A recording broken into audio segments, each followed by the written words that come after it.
Live from Columbia, this is Sports Talk on the South Carolina Radio Network. Be a part of tonight's show.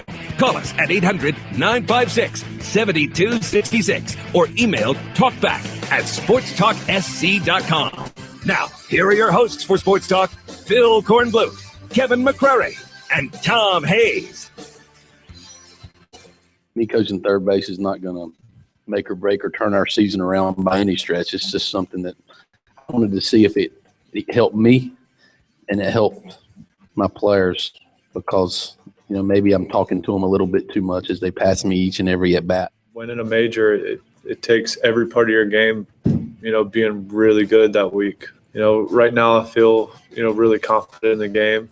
But, you know, around here it's so difficult to, you know, everything's difficult.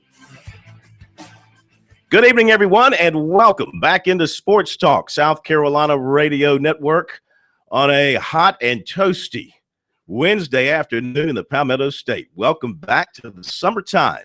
Feels good outside. Get a little sweat on the backside, a little sweat on the eyebrow, and enjoy the afternoon. If you're out walking around, maybe out for a jog, maybe getting in some golf late this afternoon, some tennis, whatever the case may be. Thank you for taking us along with you here on Sports Talk. We got everybody together tonight.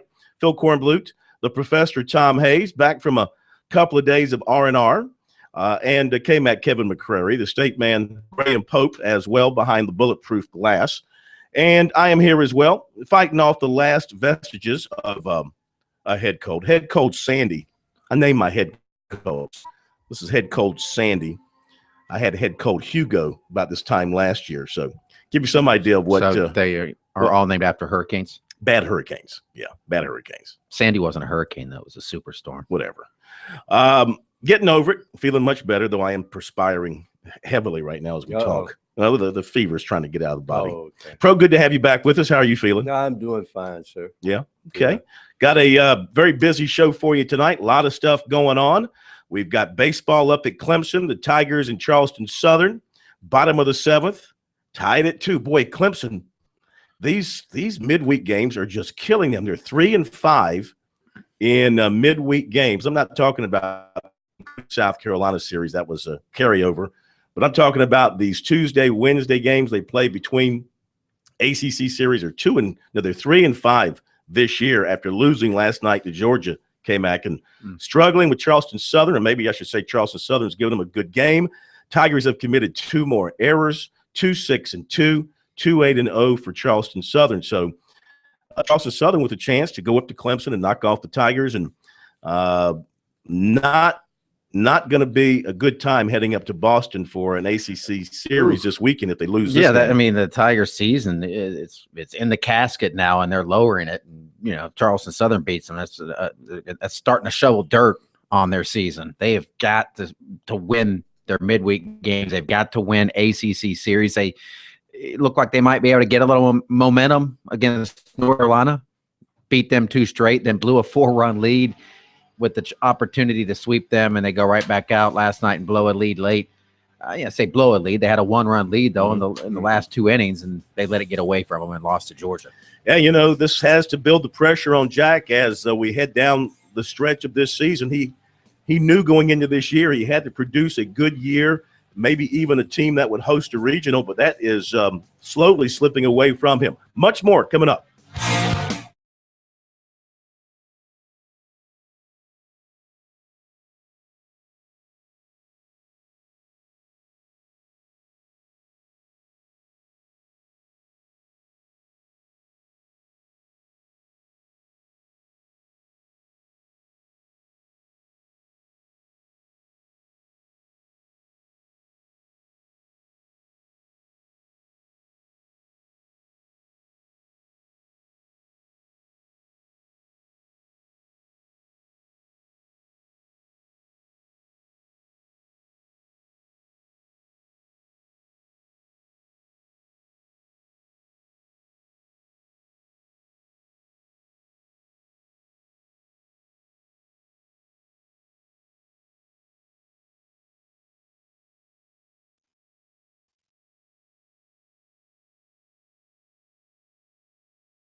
One thing I'd like to get into tonight as we head down the stretch of the week, we've got spring games at USC and Clemson coming up this weekend.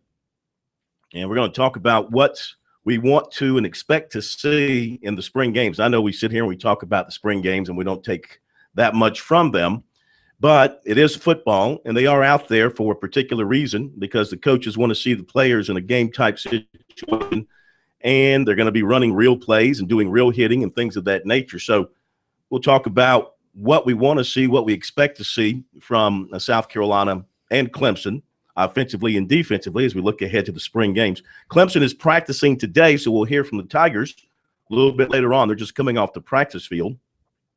And also coming up in our second hour, Coach Mike Houston from the Citadel. They've wrapped up their spring practice. We'll talk with him about the Bulldogs spring and look ahead to his second season with the Bulldogs. Also, rare treat from Augusta National, the big three together in an interview. Arnold Palmer, Jack Nicklaus, and Gary Blair standing together with Jimmy Roberts on Magnolia Lane outside the clubhouse at Augusta National. And it's about a 3.5-minute interview. Great piece as they reflect on their careers at the Masters. We'll have that for you coming up tonight. I thought that would be kind of neat to listen to because how often do you get those three together and how many more times will you get those three together because they are getting in age. Speaking of Augusta, par 3 contest today. And last update I had on the leaderboard, they were in sudden death, Camilo Villegas and Mark Streelman. And they had both birdied number 9, playing 8 and 9 repeatedly in the sudden death playoff. They both parred number 8. Birdied number 9. That's the last update that I have on the leaderboard. I don't know if they quit or if they're just slow in updating the leaderboard or just what, but that's what we have from the par 3. Of course, neither one wants to win because that will mean they will not win the Masters, historically speaking. That means if they're in sudden death, that means both of them have problems tanking. Yeah, exactly. Tiger Woods, he played the par 3 today, and he was in a group of guys at 3 under par. Some folks even, Dustin Johnson shot even par. Some folks were well over par. Jack Nicklaus, who had a hole-in-one on the 11th, hit the ball about 7 or 8 feet past the cup, spun it back into the hole. He still shot 5 over. Whoa. Yeah, despite having a hole-in-one. So anyway, we're waiting to get a finale on Streelman and Villegas in their sudden death playoff there at the Masters in the par 3. Up at Clemson, the Tigers have now taken a 3-2 lead on Charleston Southern as they play in the bottom of the 7th inning. Charleston Southern tied the game at 2 in the top of the 7th. Clemson has come back with a run in the bottom of the 7th, and it was a double by scoring the run that has tied the game for the Tigers. Pitching for Clemson today has been Schmidt. This would be Clayton Schmidt. His brother, Clark, will start tonight in South Carolina, so a big day for the Schmidt family. He's gone 7 innings. He's allowed 8 hits, 2 runs, 1 earned. He's out 3, and he has walked 2. So he's had a pretty good outing. Charleston has used 5 pitchers. Their starter, Minsteri, was taken out in the first inning after walking 3, giving up 2 earned runs and 1 hit. So he got no 1 out, and they've used 4 other pitchers since then. 3-2, Clemson hanging with the lead on Charleston Southern. And I said, as I mentioned, coming up tonight, South Carolina will be at home to take on the Citadel, looking for the season sweep of the 2-game series with the Bulldogs. And last night, South Carolina got their bats warmed up before the thunderstorm blew through Columbia. We'll end the game in the top of the 8th against Appalachian State. Gamecocks won at 11-1, and just had a good offensive night for them. It's something that they hope to continue to build on. Chad Hall worked from the third base coaching box last night, and will probably be there again tonight. But it's not something that, at least right now, it's not something he expects to continue to do moving on through the season. It was just he felt like it was a way for him to sort of separate from the players a little bit and maybe get out of their heads. And maybe he felt like he was putting a little bit too much pressure on them. So he wanted to get away from the dugout, get out on the field and work from the third base. Which means that he probably, if they continue to win, will keep us behind right in that third base coach box. Because one thing he will admit, yes, coaches are superstitious. And if they keep winning, he's in that third base coaching box, you can bet he'll be standing in there each game. All right. Looks like Streelman is going to be the winner of the par 3 because there's an X by Villegas's name on the next hole, the third playoff hole. They X by his name. I wonder if he withdrew at that point. I don't know. It looks like it'll be Streelman coming away the winner of the par 3 at Augusta. Let's see, a couple of other things to pass along to you. High school football got some couple of jobs, one filled and one open here in the state. At Seneca High School, they have promoted their coordinator, Brett Turner, to head coach. He replaces Gene Cathcart, who suddenly resigned a couple of weeks ago. At St. John's, Brad Bowles is stepping down after 2 seasons to become the head coach at Providence High in Charlotte. He was 14-9 in 2 seasons at St. John's. 10-4 last year. Former USC pitcher Jordan Montgomery has been sent to Charleston to be on the River Dogs roster when they open the season on Thursday. Taken by the Yankees in the 4th round of last year's draft. So good luck to him. I thought he was a great pitcher in college. It was. And I think he'll do a fine job in the pros.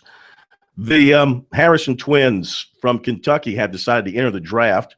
And there's a news conference tomorrow. Is that what you were saying? Tomorrow afternoon, probably around 2:30 from Lexington, where all the players who are going to the next level will announce. Now they're saying at least 5 others are strongly considering the draft from Kentucky. And Winthrop's Keon Moore has been invited to the Portsmouth Invitational. Always a good opportunity to prove yourself and maybe enhance your chances for being selected in the NBA draft. Terrific player, 6'5", really good shooter, first team All Big South, averaged over 18 points this past season. All right. In the sprint all-star race, NASCAR just can't leave well enough alone. Changing up the qualifying standards now, the sprint all-star race at Charlotte on May 16th. Now, this year, the field would include race winners from 2014 and 2015, as well as all former NASCAR Sprint All-Star Race winners and NASCAR Sprint Cup Series champions who are full-time competitors. $1 million prize will go to the winner.